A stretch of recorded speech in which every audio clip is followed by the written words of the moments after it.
현재 내부 상황은 기자들보다 민주당 지도부가 훨씬 더 고급 정보를 알고 있을 겁니다. 그런 부분에서 민주당 원내 정책을 총괄하는 수석 부대표인 김용민 의원이 헌재에 대한 분석과 최상목에 대한 참교육 플랜을 말씀하셨는데 해당 부분 보시고 윤석열이 기각될 수 없는 이유 보고 드립니다. 이게 지금 사실은 예측이 좀 섣부르긴 한데 결과는 사실 바뀌진 않을 것 같습니다. 그거는 확실하다고 봐야죠. 왜냐하면 주요 쟁점들이 다 입증이 됐어요. 그러니까 입증이 된 것을 넘어서 윤석열이 자백을 합니다. 주요 쟁점의 대부분을 윤석열 스스로 자백을 하거든요. 게다가 한덕수 총리도 맞다라고 인정을 해줘보고 있기 때문에 뭐 사실관계가 인정되고 탄핵 사유가 확인된다라는 것들에 대해서는 다툼의 여지가 거의 없는 상태입니다. 다만 왜 이렇게 시간이 오래 걸리냐에 대해서 여러 가지 이제 궁금증과 불안함이 있으실 수 있는데 뭐 인정하고 싶진 않지만 저는 구속 취소가 영향을 좀 미쳤다라고 보고 있습니다. 구속 취소를 하면서 절차적인 문제들을 계속 다투고 그것이 헌재에도 일정 부분 영향을 미쳐서 절차와 관련된 부분들이 그러니까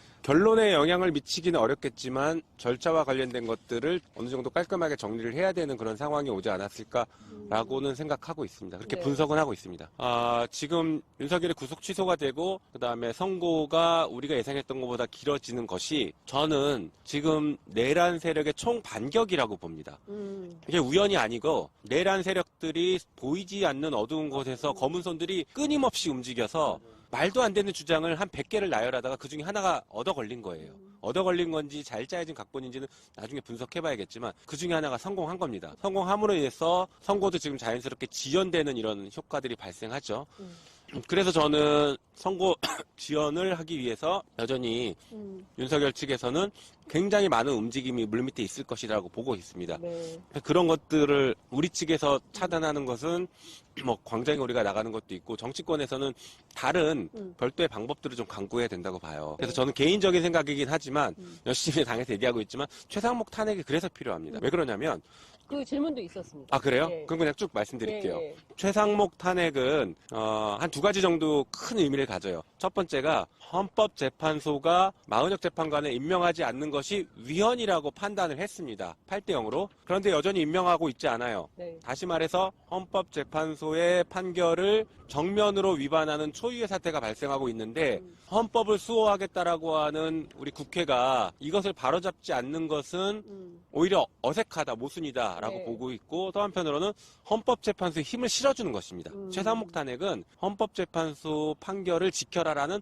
굉장히 강력한 힘을 실어주는 방식이에요. 그래서 꼭 필요하다라고 보고 있고 또 한편으로는 마은혁 재판관이 임명될 가능성이 열리지 않습니까? 그러면 물론 그래도 임명 안 한다라는 반론도 있지만 그래도 최상목이 지금처럼 계속 임명 안 하는 것보다는 1이라도 가능성이 바뀌고 올라갑니다. 그거 자체가 헌법재판소 재판관들에게 영향을 미칩니다. 심리적인 영향을 미쳐요. 윤석열 구속 취소가 지금 영향을 미치는 것처럼 마은혁 재판관이 임명될 가능성이 열린다라고 하면 네. 헌법재판관들이 고민이 되죠.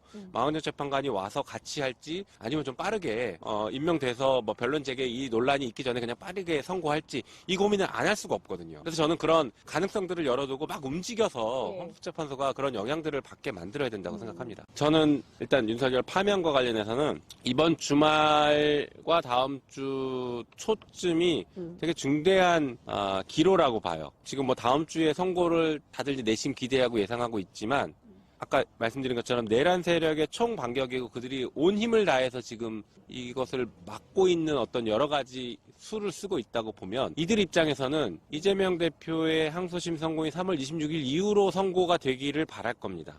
다 다음 주예요. 그러니까 이들은 다음 주만 버티면 돼요. 예, 윤석열 입장에서는 한 주만 다음 주만 어떻게든 버티자라고 총공세에 나올 가능성이 높습니다. 네. 헌재 재판관들 혹은 직접 혹은 간접적인 다양한 방식으로 영향. 그러니까 지금 의원들이 지금 계속 가서 뭐 그 앞에서 1인 시위하고 뭐 하고 다 하고 있지 않습니까? 그게 지금 그런 것들을 총공세하는 겁니다. 그래서 우리도 다음 주에 반드시 선고할 수 있게 힘을 다 모아야 됩니다. 총공세를 해야 돼요. 네. 총방어일지 공세일지 는 모르겠지만 우리도 힘을 다 모아야 된다. 그리고 아까 말씀드린 별도의 국회 내에서 변수를 만들기 위해서 마은혁 재판관이 임명될 수 있다라는 가능성을 다음 주에 국회 내에서 보여줘야 된다라고 저는 생각합니다. 뭐 많이 불안하시겠지만 의심하는 사람은 사실은 거의 없습니다. 특히 국민의힘 의원들도 사석에서 만나면 당연히 인용을 확실하고 있어요. 그리고 정부 관계자들도 사석에서 만나면 인용된다라는 것을 확신하고 있습니다. 거기에 맞춰서 다음 스텝들을 준비하고 있지 조금이라도 기각될 가능성이 있다라는 것을 이분들도 머릿속에 없어요.